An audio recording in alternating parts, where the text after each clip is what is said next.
Picture this. You have a personal net worth of $280 billion. But it's not 2025. It's 1913. Your wealth is so vast, it equals 1.5% of the entire United States economic output. That's like one person today controlling $4.5 trillion. You are John D. Rockefeller. The secret to this wealth is a company called Standard Oil. It controls 90% of all U.S. refineries. It controls 90% of the pipelines. Your power is so absolute that the U.S. government has to create new laws just for you. But here's the core tension. For most wealthy families, 90% of their fortune is gone by the third generation. The media calls it shirt sleeves to shirt sleeves. So why is the Rockefeller family still one of the richest and most powerful in the world? More than 120 years later, the company is dead. The man died in 1937. The secret isn't how he made his money. It's how he made it immortal. To understand the 21st century dynasty, we have to go back to a con artist named Devil Bill. John D. Rockefeller was born in 1839 in Richford, New York. His father was William Avery Rockefeller, a giant of a man known to locals as Devil Bill. Bill was a traveling botanic physician. He sold elixirs and patent medicines he concocted himself. He adopted the alias Dr. William Livingston. His real life was shrouded in mystery. He once pretended to be deaf and dumb just to get lodging at a house. He ended up marrying the woman there, Eliza Davison. He was a bigamist, a snake oil salesman, and a predator. In 1849, he was indicted in Auburn, New York, for a rape at gunpoint. He fled to avoid trial.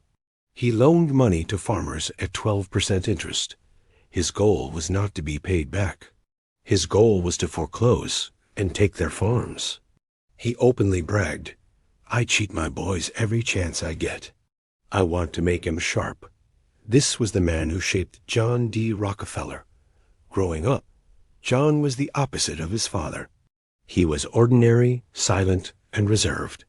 He chopped wood, cared for horses, and raised turkeys. His mother, Eliza, was devoutly religious. She taught him the Baptist principles of thrift, work, and charity. "Willful waste makes woeful want," she would say. At 16, he dropped out of high school to take a minimum wage job. He was an assistant bookkeeper at a Cleveland commission house, Hewitt and Tuttle. He earned 50 cents a day. For 3 years, he saved almost every cent. In one S59, he had $800 in savings. He asked his father, Devil Bill, for a $1,000 loan. Bill agreed, 10% interest. With that, John started his first business. In 1859, he and a partner, Morris Clark, started a commodities brokerage. They traded grain, hay, and produce. That same year, the first American oil well was drilled in Titusville, Pennsylvania. Black gold, fever swept the nation. Cleveland, with its 5 railroad lines, became a refining hub. Rockefeller watched the speculators go bust. He saw the black gold wasn't in drilling. The real money was in refining. In 1863, he and Clark invested $4,000 to build their first refinery. But Rockefeller and Clark had different visions. Rockefeller wanted to borrow, to expand. Clark was cautious. He feared debt. In 1865, the partnership dissolved. They put the business up for auction between them. The bidding reached $72,000. Clark, shocked, said, "I'll go no higher." "John," Rockefeller replied, "the business is yours." He had forced his partner to buy him out at a premium. Wait, no. That's what Clark thought would happen. The bidding reached $72,000. Clark stopped. Rockefeller replied, "I shall take the business." He bought his partner out for $72,500. He was 25 years old. He immediately established a new firm with a chemist, Samuel Andrews. He needed more capital. He went to millionaire investor Stephen Harkness, who put in $100,000. The new firm was Rockefeller, Andrews, and Flagler. Henry Flagler was the organizational genius. Rockefeller was the strategic one. A true partnership was built. It would pave the way for an industrial empire. By 1870, Rockefeller was 31 years old. He was powerful, sitting among Ohio's elites. But this was not enough. He wanted more. On January 10, 1870, he incorporated the company that would make him inconceivably rich. Standard Oil of Ohio, capitalized at $1 million. It was already the largest refinery in the world. But the industry was chaotic. Too many refiners were driving prices down. Rockefeller didn't want to compete in the chaos. He wanted to control it. His new company focused on oil refining, a stable midpoint of the industry. He was obsessed with cost saving. He had his own barrel-making facilities, cutting the cost from $2.50 to 96 cents per barrel. He owned his own timberlands for the wood. He owned his own warehouses in New York. He made his own sulfuric acid. He even used the gasoline byproduct to fuel his refineries. Nothing was wasted. His ambition extended beyond efficiency. He invested heavily in research. He acquired fields in Ohio known to contain sour oil. This oil was considered unusable due to its sulfur impurities. He turned his research team loose. They devised a new chemical process to remove the impurities. He turned what was once waste into massive profit. But this efficiency was just one weapon. The other was a secret, a masterpiece of corporate warfare. It was called the Southern Improvement Company. Here's where it gets interesting. In late 1871, Rockefeller and Flagler entered a secret alliance. It included the three major railroads, the Erie, the Pennsylvania, and the New York Central. They called it the South Improvement Company, or SIC. The plan was simple. The railroads would double their shipping rates on all oil. The official rate from Cleveland, New York, would be $2.56 per barrel. But CC members like Standard Oil would get a secret rebate of $1.06 per barrel. That wasn't the drawback. The drawback was the true kill shot. For every barrel his competitors shipped, the railroads would pay Standard Oil $1.06. His rivals were literally paying him to ship their own oil. The railroads estimated this would funnel $6 million per year directly into the SIC's pockets. It was a weapon designed to make competition impossible. Rockefeller was now ready to take the board. In 1872, he put this weapon to use. It's known as the Cleveland Massacre. In just 6 weeks, between February and March, he bought 22 of his 26 local competitors. His method was simple. He would invite a rival refiner to his office. He'd show them his books. He'd show them the secret Southern Improvement Company contracts. He would say, "Join me. Your stock is worth this much. If you refuse, we will have no choice but to undersell you. We cannot be responsible for the consequences." It was an offer they could not refuse. His first target was the largest, Clark, Payne and Company. He bought them for $400,000 and immediately made executive Oliver Payne a manager at Standard. He bought Cleveland giants like Fawcett and Critchley, and Alexander, Schofield and Company. In one 48-hour period, he bought 6 of them. Most sold for 40 to 60 cents on the dollar. One refiner who refused saw his business value drop from $150,000 to $45,000. He finally sold.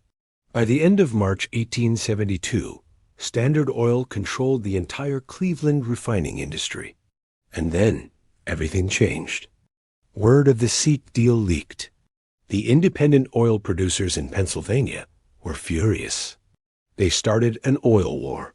They boycotted the railroads. They embargoed Standard Oil. The public was outraged. The press called it a monstrous conspiracy. On April 2, 1872, the Pennsylvania legislature facing massive public pressure, repealed the SIC's charter. The secret deal was dead. Rockefeller lost the battle. But it didn't matter. He had already won the war. The threat of the Sikh was all he needed. He now controlled 25% of the entire nation's refining capacity. By 1880, he controlled 90%. He was a monopoly. This created a new problem. Standard Oil was a collection of different companies in different states. It was illegal for an Ohio company to own stock in a Pennsylvania company. So how do you control an empire you can't legally own? You invent a new corporate structure. In 1882, Rockefeller's lawyer, Samuel Dodd, created the Standard Oil Trust. Shareholders of the 41 separate companies turned their stock over to a central board of 9 trustees. In exchange, they got trust certificates. Rockefeller and 8 other men now controlled everything. They set the price of oil for an entire nation. This wasn't just a company. It was the blueprint for all modern monopolies. The public was terrified. The press depicted Standard Oil as a giant venomous octopus. Its tentacles were gripping not just the oil industry, but also steel, copper, shipping, and even reaching the highest offices of the U.S. government. The government finally took action. The Sherman Antitrust Act was passed in 1890, specifically to kill structures like the trust. In 1902, a 45-year-old journalist named Ida Tarbell began her attack. She was the daughter of an independent oilman ruined by Rockefeller. She spent 2 years poring over thousands of pages of public records, court testimony, and internal documents. Her 19-part series, The History of the Standard Oil Company, exposed everything. The rebates, the drawbacks, the Cleveland massacre. She called Rockefeller money mad, a hypocrite, and the oldest man in the world, a living mummy. Her work, published from 1902 to 1904, fueled the fire. In 1906, President Teddy Roosevelt's administration sued Standard Oil. The case was Standard Oil Co. of New Jersey v. United States. It went all the way to the Supreme Court. On May 15, 1911, the Supreme Court ruled. Standard Oil was an illegal monopoly in restraint of trade. It was ordered to dissolve. It would be broken into 34 separate, competing companies. Rockefeller, now 71, had lost. Or did he? This is the real secret. Rockefeller himself owned 25% of Standard Oil's stock. When it was broken up, he wasn't fined. He was given 25% of the stock in all 34 new companies. He now owned a quarter of Standard Oil of New Jersey, which became Exxon, a quarter of Standard Oil of New York, which became Mobil, a quarter of Standard Oil of California, which became Chevron, a quarter of Standard Oil of Indiana, which became Amoco, a quarter of Continental Oil... which became Conoco. These new companies, freed from the trust, started competing fiercely for the first time. Their stock values exploded. In 1911, Rockefeller's net worth was $300 million. By 1913, it was $900 million. The government action that was designed to destroy him tripled his wealth. He became the world's first billionaire. But a new threat appeared just 2 years later. In 1913, the 16th Amendment was ratified. The United States created the federal income tax. The top rate was 7%. By 1918, it was 77% to fund World War I. Then came the estate tax, the death tax. By the 1930s, the government could take 70% of a fortune when its owner died. Rockefeller's $280 billion empire was in danger of being taxed out of existence in 1 generation. He needed a new vehicle, not to make money, but to protect it. First, he used philanthropy. He created the Rockefeller Foundation in 1913. He poured $250 million into it. This money was now tax-exempt. It funded the eradication of hookworm and yellow fever. It built the University of Chicago. It was good for humanity, and it was brilliant for the family brand. But the real secret was for his family. It was the 1934 trust. John D. Rockefeller, Jr., the son, took the family fortune. He placed it into a series of irrevocable trusts for his children and grandchildren. The key word is irrevocable. The money was no longer his. It was owned by the trust. The trust, managed by Chase Bank, paid the children income, but they didn't own the principal. When they died, the money didn't go to their estate. It passed to the next generation, tax-free. The 70% estate tax was bypassed completely. This is the dynastic structure. This system needed a manager. The Rockefellers created the first family office in 1882. It's known today as Room 5600. It's not one room. It's 66,136 square feet at 30 Rockefeller Plaza. It employs 175 people, lawyers, accountants, investment managers, speechwriters, art catalogers, philanthropy advisors. Their only client is the Rockefeller family. They manage the trusts. They pay the family's bills. They prepare their taxes. They diversify the assets, moving out of oil and into real estate, tech, and global markets. It is the private, corporate machine that makes the dynasty immortal. The family's influence also became immortal. The Rockefeller Foundation wasn't just about charity. It was a tool of soft power. In the 1930s, Nelson Rockefeller used the family's Museum of Modern Art, MoMA, to build relationships with Latin American elites. This art diplomacy later secured political support and agricultural lands for the family's next project, the Green Revolution. Starting in Mexico in 1941, the foundation pushed a neoliberal agro-industrial approach.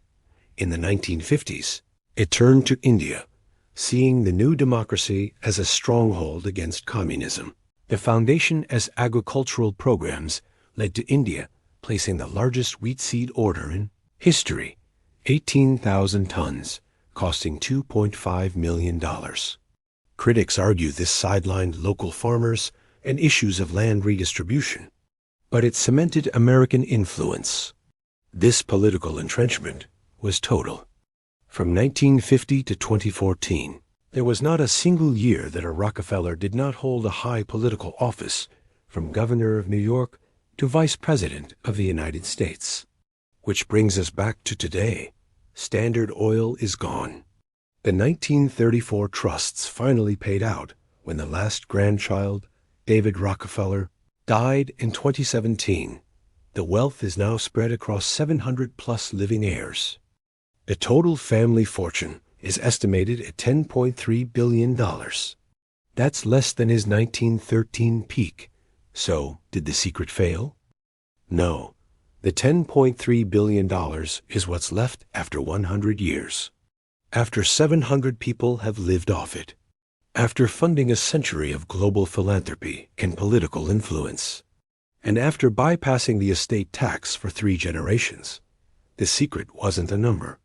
It was a structure that separates income from ownership, a structure that laundered a 19th century industrial fortune into 21st century tax-proof capital. And they're still innovating. Today, wealthy families use a new Rockefeller-perfected tool. It's called the waterfall concept.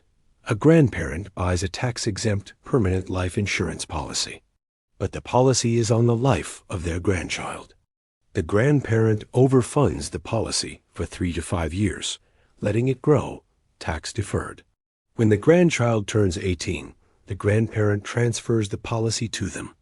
The grandchild can now withdraw cash for college, a house, or a business. And that cash is taxed at their low tax rate, not the grandparent's 40% rate. It's a waterfall because the wealth can only flow downward. An irrevocable beneficiary is often named, acting as a trustee to ensure the money is spent wisely. It is the 1934 trust, modernized for the 21st century. John D. Rockefeller was a master at navigating the system. He ruthlessly capitalized on every opportunity within the rules. And when those rules no longer suited his ambitions, he influenced their change. His philanthropy reshaped education, science, and public health. But that legacy was built on a system he manipulated for his own advantage. So here's the real question. Is the Rockefeller method a blueprint for progress or a blueprint for predation? Is this a system that funds human advancement or one that locks in inequality? Drop your answer in the comments. And subscribe, because we'll be tracking the new legislative battles, trying to end these dynastic trusts right now.